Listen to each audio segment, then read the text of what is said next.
بسم اللہ الرحمن الرحیم۔ السلام علیکم ناظرین، میں ہوں محمد عمر فروق۔ آپ دیکھ رہے ہیں میرا یوٹیوب چینل حکمت ود عمر فروق۔ آج میں آپ کو تخم بلنگو کے بارے میں بتاؤں گا، اس کے استعمال کا کیا طریقہ ہے اور اس کے کیا فائدے ہیں، یہ سب کچھ بتاؤں گا اس ویڈیو میں۔ یہ بلنگو ہے، اسے تخم بلنگو بھی کہتے ہیں۔ یہ بیج کی طرح کا ہوتا ہے اور اس کا رنگ سیاہ اور ذائقہ پھیکا لیسدار ہوتا ہے۔ جب ہم اسے پانی میں بھگوتے ہیں تو یہ پھول جاتا ہے۔ جو ایک نمبر بلنگو ہوتا ہے، اصلی بلنگو ہوتا ہے، وہ پانی میں پھولتا ہے، اور جس میں ملاوٹ ہوتی ہے وہ پانی میں نہیں پھولتا۔ یہ دیکھیں، جب پانی میں بھگوتے ہیں تو یہ ایسے پھول جاتا ہے، اور جو صحیح نہیں ہوتا جس میں ملاوٹ ہوتی ہے وہ پانی کی سطح میں رہتا ہے، پھولتا نہیں ہے۔ یہ دیکھیں، یہ الگ الگ سارا کچھ یہ پانی میں پھولا ہوا ہے۔ آپ نے اسے کم سے کم 5 سے 10 منٹ تک پانی میں بھگونا ہے، اس کے بعد یہ خود بخود پھول جاتا ہے۔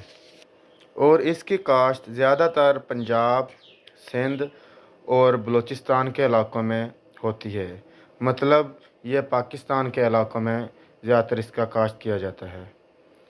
اب میں آپ کو تخم بلنگو کے استعمال اور فائدے بتاتا ہوں۔ تخم بلنگو کا زیادہ تر استعمال گرمیوں کے موسم میں ہوتا ہے۔ یہ گرمی کو ختم کرتا ہے اور پیاس کی شدت کو کم کرتا ہے۔ یہ بار بار دل کے گھبرانے کے لیے مفید ہے، دل کو طاقت دیتا ہے اور دل کی بے سکونی کو ختم کرتا ہے۔ چونکہ تخم بلنگو لیسدار ہوتا ہے، اس لیے یہ پیچس اور مروڑ کے لیے بھی مفید ہے۔ اس سے پیچس اور مروڑ بھی ختم ہو جاتے ہیں اور خونی دستوں کو بھی دور کرتا ہے۔ یہ اگر ہم یہ جو تخم بلنگو ہے، اس کا اگر ہم سفوف یعنی کہ پاؤڈر بنا کر اس کا استعمال کریں تو اس کے بھی بہت سارے فائدے ہیں۔ یہ اس کا سب سے بڑا فائدہ یہ ہے، یہ امساک پیدا کرتا ہے، اور جو جریان کا مرض ہوتا ہے یہ اس کے لیے بہت فائدہ مند ہے، یہ جریان کو بھی ختم کر دیتا ہے۔ ویسے تو اس کے اور بھی کافی سارے فائدے ہیں، لیکن جتنے فائدے میں نے آپ کو بتائے ہیں، ان فائدوں کو مد نظر رکھتے ہوئے یہ گرمیوں میں اس کا استعمال ہر گھر میں لازمی ہونا چاہیے۔ اس کا زیادہ تر استعمال ہم کیسے کر سکتے ہیں؟ اس کو ہم بھگو کر دودھ میں استعمال کر سکتے ہیں، پانی میں استعمال کر سکتے ہیں، اور جب بھی ہم کوئی شربت وغیرہ بنائیں تو اس کے اندر ڈال کر بھی اس کا زیادہ تر استعمال کیا جاتا ہے۔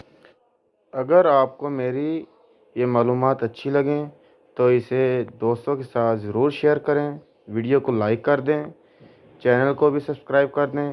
دعاؤں میں یاد رکھنا۔ ملتے ہیں اگلی ویڈیو میں، تب تک کے لیے اجازت چاہتا ہوں۔ اللہ حافظ۔